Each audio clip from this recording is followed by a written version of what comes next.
A record number of people are considered unhoused in the United States. A federal report released in 2023 found more than 653,000 were experiencing homelessness, a more than 12% increase since the previous year. The National Alliance to End Homelessness says every night, more than 300,000 men, women, and children stay in homeless shelters, but 40% of people experiencing homelessness are unsheltered, meaning they sleep somewhere like a tent or a car. Advocates say oftentimes people without homes avoid traditional shelters because of a lack of privacy. Reporter John Snell shows us how one group is providing that sense of privacy and dignity with tiny homes. I had a tent over on the other side of the Superdome over here. Pam Smith came to New Orleans 10 years ago in search of work. She wound up on the streets. Life there means lacking something as simple as the security of a locked door. Even living in a tent, you don't have anything but a piece of nylon between you and whatever happens, and it gets real scary.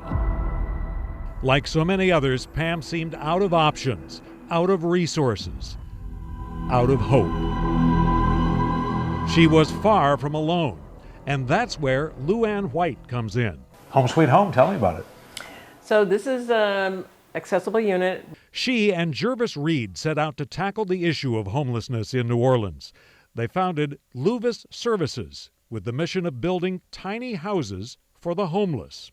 Bedroom with a closet, and then an accessible bathroom. Complete with appliances, a small living area, heat, and air conditioning. 2 new occupants moved into the first unit in the 9th Ward a few months ago. It's small, but it's not super tiny, if you will. There's some space here. Yeah, it's comfortable.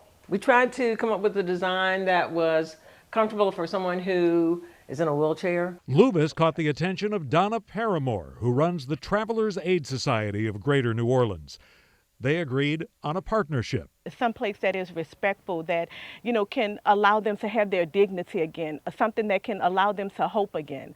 So I thought it was wonderful and exactly what we needed, especially with the scarcity of affordable housing in New Orleans. I know. It was Travelers Aid that helped Pam Smith into an apartment in New Orleans East, when caseworker Angela Ozarek told Pam she would get her off the streets. Really, she saved my life. Ozarek helped Pam fill out applications for assistance and get health care for severe back pain and breathing problems. Maybe 10 to 15 seconds of walking before you had to stop and you couldn't breathe anymore. So it was really concerning to me that Pam might have like a major heart event or something like that. Federal money pays for Travelers' Permanent Supportive Housing Program, which serves up to 155 households.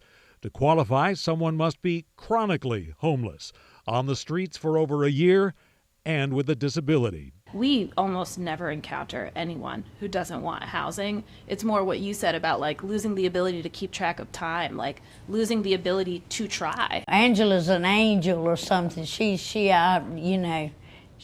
really helped me. She helped me a whole lot. Pam lives in traditional housing, but the concept of tiny houses has caught on in other communities, such as Portland and Seattle.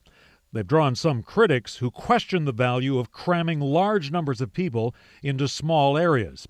Supporters see them as a way of bringing people inside quickly. I really am proud. In the 9th Ward, Luvis initially planned to install modified shipping containers. So what reaction did you get to shipping containers? We got it was not a favorable reaction for shipping containers in this community. After howls of protest from neighbors, they settled on this tiny house duplex, 2 units, each about 500 square feet, adorned with screen porches. Architects donated their services. The feedback that we got from the community is that we need something that fits into the community. And it's like, oh, well, we can do that. The 2 organizations plan to work together on 4 more tiny houses in the Lower 9 before possibly moving on to other neighborhoods. When the scale of the problem at times seems insurmountable, how much difference can they make? It doesn't put an immediate dent, but you'll see a dent long term. So you have to look at like a problem like homelessness didn't start in one day, and it's certainly not going to end in one day. For somebody who is trying to get back on their feet, what does it mean to have this as a kind of, a base, if you will, of operations. It means they can address their own needs, they can make their own choices. They don't need someone else telling them when they have to get up and get out. Research from the University of Southern California finds that tiny homes work better than traditional homeless shelters because their residents are more likely to find permanent housing after living in one. The same study finds that there are several things tiny home programs can do to improve the odds of success, including connecting residents to caseworkers and giving them access to private bathrooms. In New Orleans, I'm John Snell. Advocates of tiny homes go on to say they are a fast, cheap way to get the unhoused sheltered immediately, and other advocates applaud tiny homes as improved shelter options, but are wary about over-relying on them as a long-term solution to the homeless crisis. One group particularly at risk of homelessness, U.S. veterans.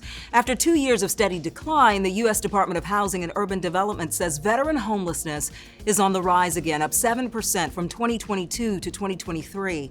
In Kansas City, Missouri, Veterans Village is a community made up of more than 24 tiny homes. The nonprofit houses veterans free of charge and without a deadline to move out. You can read and watch reporter Kristen Crowley's full report on our website, investigatetv.com. Just type tiny homes in the search bar.